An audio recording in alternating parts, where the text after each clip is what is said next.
So Donald Trump spoke at the National Association of Black Journalists convention in Chicago on Wednesday. Made a lot of controversial statements, but I'm not surprised at all. And the things he said were relatively similar to some of the things he would say at one of his typical rallies. A whole lot of anti-immigration rhetoric, claims that they're taking black jobs. He said that he's done more for African Americans than any other US president in history. He questioned Kamala Harris's blackness.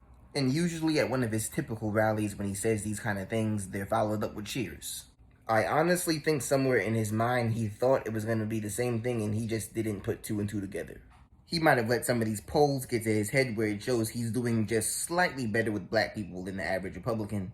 There was also the rally he did in New York City a while back where there were a lot of people of color there. I think it's easy when you're insulated in a bubble that you want to be in and you're not exposed to certain things to build up your own false narrative. If he said one of these things at one of his typical rallies, there wouldn't have been nearly as big of a media response. But since he said these things to a crowd that's not particularly brainwashed or infatuated by him, he got a reality check.